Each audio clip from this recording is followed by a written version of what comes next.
حدیث میں ہے کہ خواب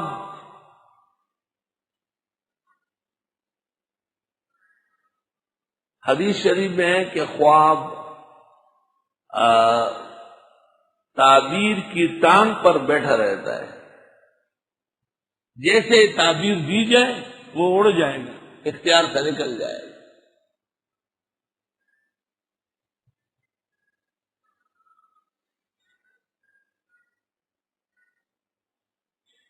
تعبیر کے لیے عمر کی بھی ضرورت نہیں ہے، چھوٹا آدمی بھی معبر ہو سکتا ہے۔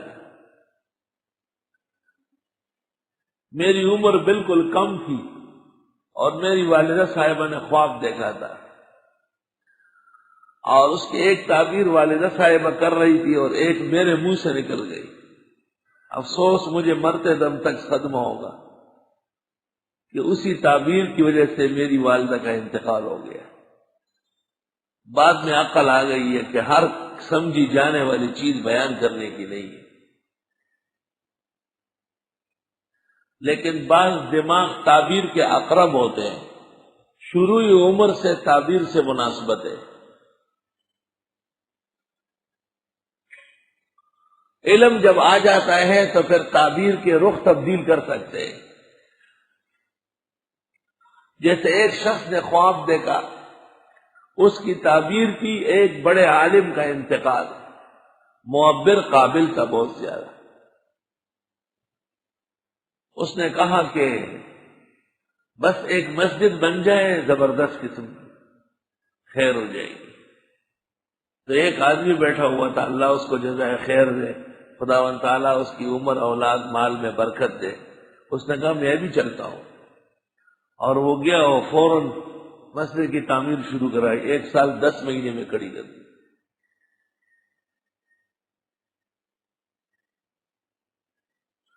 اور یہ اللہ تعالیٰ کی طرف سے ہوتا ہے، وہ جب آدمی کو بچاتا ہے تو تعبیر پر تدبیر غالب کر دیتا ہے۔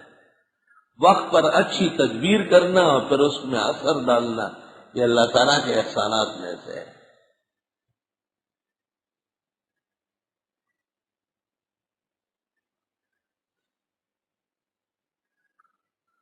ہماری ایک بچی ہے، اس نے 2-3 دفعہ امام الازہر مولانا انور شاہ صاحب کو دیکھا، اور ہر دفعہ جو مولانا انور شاہ صاحب کو دیکھتی رہی تو اس میں علم کا ایک باب ادارے میں کھلتا تھا۔ 3 دفعہ حضرت کو خواب میں دیکھا، اور ہر دفعہ حضرت کو خواب میں دیکھنے کے بعد ایک شاخ قائم ہو جاتی۔ پہلی مرتبہ جب دیکھا تو اکثر الدراسات بننے لگا، دوبارہ جب دیکھا تو اکثر المقاصد بننے لگا، 12 جب دیکھا تو جامع مسجد صبا اور جامعہ ان کے نام پر شروع ہونے لگا۔ شان ورشا سے بہما وجود، نافع علم، صالح اعمال، اور انشاءاللہ بہترین انجام ہے۔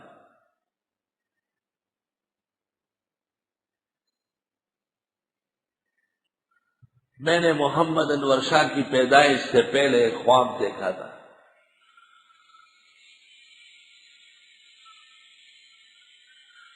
کہ بہت طویل خواب ہے، اور میں نے سید علی اجویری اور نظام الدین اولیاء کو دیکھا اور ان سے درخواست کی کہ آپ اللہ تعالیٰ سے کہے، تو سید علی اجویری نے کہا کہ ہاں ابھی بات کرتے ہیں آپ کے لیے، اور کچھ دیر بعد مجھے بشارت دی کہ بیٹا ہو جائے گا آپ کا۔ 15 دن بعد محمد انور شاہ پیدا ہوا۔ بزرگان دین کی دعائیں اللہ تعالیٰ قبول فرماتے ہیں، اور جن سے محبت و تعلق توحید و سنت کے حدود میں ہو وہ بہت ہی زیادہ فائدہ مند تعلق ہوتا ہے۔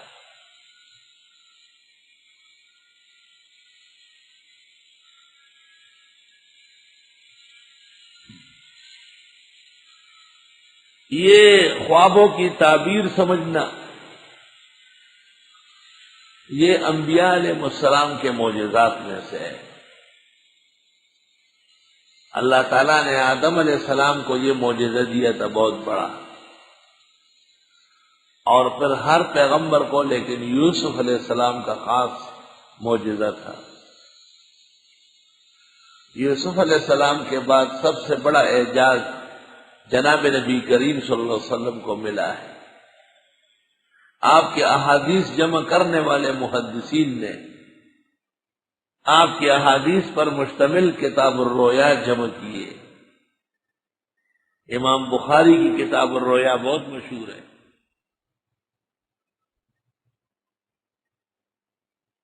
اور آپ کے دنیا سے سفر کے بارے میں بھی خواب دیکھے گئے، جنگ بدر کے بارے میں بھی خواب دیکھے گئے، احد کے بارے میں بھی خواب دیکھے گئے،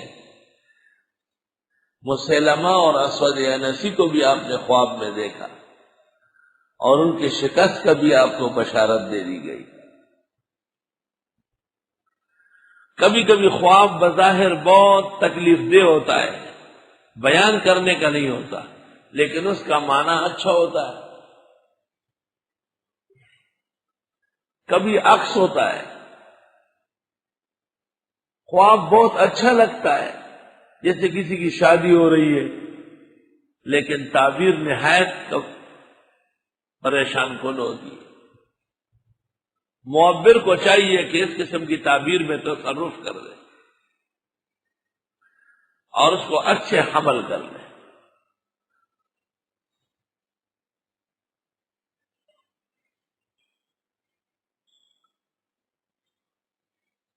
ہارون رشید کی بیوی زبیدہ نے خواب دیکھا کہ جنگل کے حیوانات، جانور، وحوش اس کے ساتھ جمع کر رہے ہیں، اور بھی بہت تکلیف کی باتیں دیکھی اسی کے ساتھ۔ خواب سے بیدار ہوئی تو بہت پریشان تھی، اور سمجھ گئی کہ یہ کوئی معمولی خواب نہیں ہے، تو اپنی کنیز کو کہا کہ خوابوں کا امام ابن سیرین ہے، پوچھ کے آؤ، میرا نہ کہو، اپنا کہو۔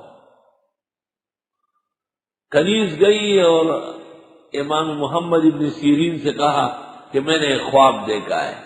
جب بیان کیا تو امام الرؤیا نے کہا یہ خواب کنیز کا نہیں ہے، یہ ہارون کی بیوی زبیدہ کا ہو سکتا ہے، یا اس کی والدہ خیزران کا ہو سکتا ہے۔ چھوٹی عورت یہ خواب نہیں دیکھ سکتی، جھوٹ بولتی ہے۔ وہ واپس آئی اور زبیدہ کو کہا کہ وہ تو اس طرح کہتے ہیں، تو زبیدہ نے کہا ٹھیک ہے بتا دو، عالم بہت بڑا ہے۔ پکڑ لیا اس نے جا کے کہا کہ ہاں بیگم صاحبہ نے خواب دیکھا۔ اس نے کہا تعبیر یہ ہے کہ اللہ تعالیٰ بیگم صاحبہ سے کوئی ایسے نیکی کا کام لے لے گا کہ انسان تو کیا حیوانات کو بھی بہت فائدہ ہو جائے گا۔ ابن خلدون نے اپنی تاریخ میں لکھا ہے کہ اس خواب کے دیکھنے کے بعد جب ہارون کو پتہ چلا، 1000 مساجد بنوائی اور مسافر خانے بنائے، اونٹ کٹوائے، گائے کٹوائی، ہزاروں بھیڑ بکریاں کٹوائی۔ اب ایک دن ٹھنڈی رات تھی، بہترین ہوائیں چل رہی تھی، آسمان کا مطلب صاف تھا اور آسمان ستاروں سے جگمگا رہا تھا، اور زبیدہ اور ہارون رشید اپنے اپنے پلنگ پر لیٹے ہوئے تھے، باتیں کر رہے تھے۔ ہارون رشید موڈ میں آیا اور اپنی بیگم کو کہا کہ میں نے آپ کے لیے کچھ نہیں کیا، میں بہت شرمندہ ہوں، میں نے آپ کے لیے کچھ کیا نہیں ابھی تک، کیا چاہتی ہے آپ؟ زبیدہ نے کہا بادشاہ سلامت، خدا تعالیٰ بادشاہ کی ایک بال بلندی دیر تک قائم دائم رکھے، اور بادشاہ کے فیض اور جود سے عرب و عجم مستنیر رہے۔ شاہانہ آداب اس طرح ہوتے تھے، لیکن حج کے موسم میں نے دیکھا ہے حاجی صاحبان تڑپتے ہیں پیاس سے، اور اونٹ اور خچر اور گھوڑوں کی زبانیں باہر نکلی ہوئی۔ ایک کنواں ہے زمزم کا، وہاں تک پہنچنا کوئی آسان تو نہیں ہے، میں بہت پریشان ہوں، جب سے میں نے موسم حج میں حاجی صاحبان اور ان کے مویشیوں کی تکلیف دیکھی، پیاس دیکھی ہے، میں بہت غمگین ہوں۔ ہارون رشید نے کہا آپ غمگین بالکل نہ ہو، دعا کرے کہ بخیر و عافیت صبح ہو جائے اور میں دربار میں بیٹھ جاؤں۔ صبح ہو گئی اور ہارون رشید کا دربار لگ گیا، حکم دے دیا کہ ملک کے انتظامی وزراء، مالیاتی وزراء جمع ہو جائے، سب حاضر ہو گئے۔ بادشاہ نے کہا حج کے موسم میں حجاج کو اور ان کے مویشیوں کو پیاس کی تکلیف ہوتی ہے، اس کو دور کرنا ہے۔ قسم قسم مشورے ہوئے، ایک انجینئر کھڑا ہو گیا اور اس نے کہا بادشاہ سلامت حکم دے، میں حاضر ہوں، میں دریائے دجلہ اور دریائے فرات سے ڈبل نہر نکال دوں گا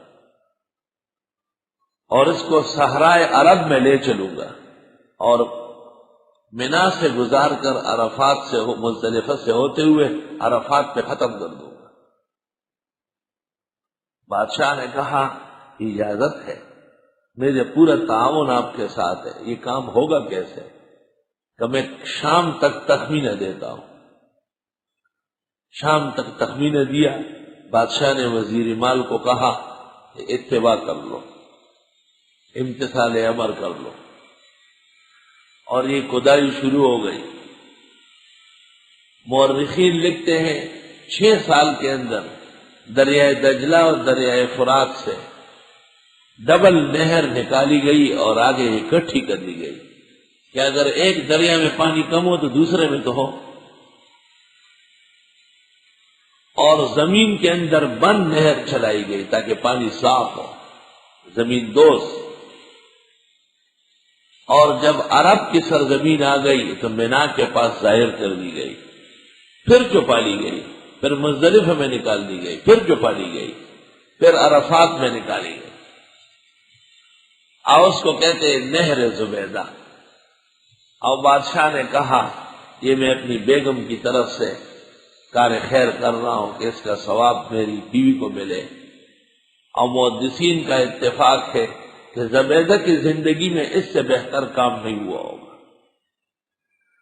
1983 میں پہلی مرتبہ حرمین شریفین حج کے لیے حاضری نصیب ہوئی تھی۔ جوانی تھی، طاقت پوری تھی، ہر اعتبار سے صحت تھی۔ میں نے 2-3 ساتھیوں کو سمجھایا کہ میں نہر زبیدہ کو دیکھتا ہوں۔ عربوں نے منع کیا کہ نیچے نہیں اترو، جب عرب چلے گئے میں نیچے اتر گیا، اور میں نے ان کو ایک رسی دی اور اس کا ایک حصہ اپنے ہاتھ سے باندھا کہ اگر میں ڈوبنے لگا تو تم کھینچو اسے۔ اتر گیا اس میں، اور اس میں میں نے نہایا، بہترین شیرین میٹھا پانی ہے، اور اس میں میں نے قلم کا ڈھکن ڈالا۔ تقریباً 2 گھنٹے بعد میں نے دیکھا 3 میل دور جا چکا تھا۔ خوشی ہوئی کہ پانی اب بھی رواں دواں ہے۔ ہنوز ابر رحمت درفشانہ، میں او میں خانہ ہو مہر نشانہ۔ یہ خواب تھا اور یہ تعبیر تھی۔ اور اس سے پہلے امام ابو حنیفہ نے خواب دیکھا تھا کأنہ ینبش قبر رسول اللہ صلی اللہ علیہ وسلم، کہ گویا وہ پیغمبر کی قبر کھود رہے ہیں۔ بظاہر پریشانی کا خواب ہے، لیکن آپ کے دادا نے امام محمد ابن سیرین سے پوچھا تو اس نے کہا یہ بچہ علم کے مقام میں اس جگہ تک پہنچے گا کہ کوئی نہیں پہنچا ہوگا، اور یہ پیغمبر کی احادیث کا اس طرح کھوج لگائے گا کہ جیسے قبر میں جا کے حضرت سے پوچھ رہے ہو، اتنا کھوج لگائے گا۔ اور دنیا نے دیکھا کہ ابو حنیفہ حدیث اور فقہ کا کامیاب امام ہے۔